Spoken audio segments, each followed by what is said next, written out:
Our top story this hour, relations between the United States and Iraq are entering a new phase. US President Joe Biden announced that US combat forces will exit Iraq by the end of this year, though he did assure that troops will continue to train and advise the Iraqi military.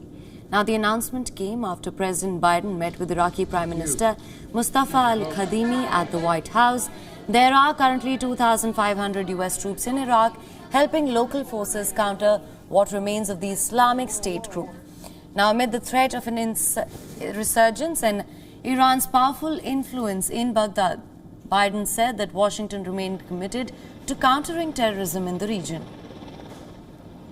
We support strengthening Iraq's democracy, and we're anxious to make sure the election goes forward in October. And we're also committed to our security cooperation. Our shared fight against ISIS is critical for the stability of the region, and our counterterrorism cooperation will continue even as we shift to this new phase we're going to be talking about. I thank you for all the blood and treasure the American has given for a free and democratic Iraq. Today, our relation is stronger than ever. Our partnership exists for economy, the environment, health, education, culture, and more. I'm looking forward to work with you, Mr. President, to bring our two countries more closer.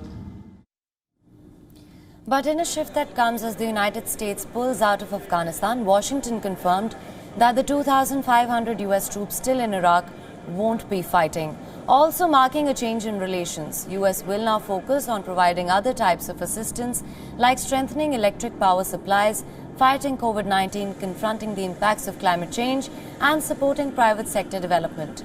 The United States is set to provide some 500,000 COVID-19 vaccines to Baghdad in a couple of weeks. Biden also emphasized his support for elections in Iraq, which are to be held in October. He added that Washington is working closely with Baghdad, the Gulf Cooperation Council, and the United Nations to ensure the elections are fair. We're looking forward to seeing an election in October.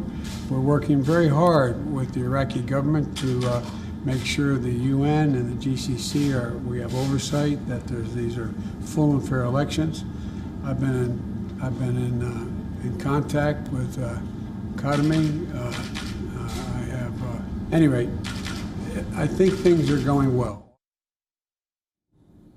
In recent years, the US mission was dominated by helping defeat Islamic State militants in Iraq and Syria. But powerful pro-Iran political factions, which are crucial to Kadhimi retaining power, are hostile to the US presence and are accused of being behind rocket and drone attacks on bases in Iraq where US forces operate. A US-led coalition invaded Iraq in March 2003 to oust then Iraqi leader Saddam Hussein from power. The invasion was based on charges that Hussein possessed weapons of mass destruction, but no such weapons were ever found. Some 4,000 US troops have died. 2 days later, the war.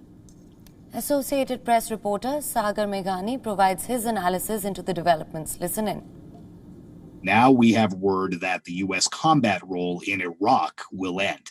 That does not mean that all U.S. troops will be leaving Iraq. There are about 2,500 or so there right now. They will shift strictly to training and advising Iraqi forces. So it's unclear right now whether some of those troops will leave, whether a lot of them will leave, whether none of them will leave. We don't know that right now. So this is not the U.S. pullout from Iraq. This is the official end of combat operations and strictly moving to helping the Iraqis, whom Iraq's own prime minister says are ready to defend their own country at long last, helping them do what's necessary to take on Islamic State militants who still pose a threat in Baghdad and elsewhere. Looking at threats that, again, don't come from the Taliban in the mountains, come from Saddam Hussein's forces in the sands of Iraq, but looking to space, looking to cyber, looking at some of these 21st century threats, and not what the U.S. has been focused on fighting for the last 18 and 20 years in Iraq and Afghanistan, respectively. WION is now available in your country. Download the app now. Get all the news on the move.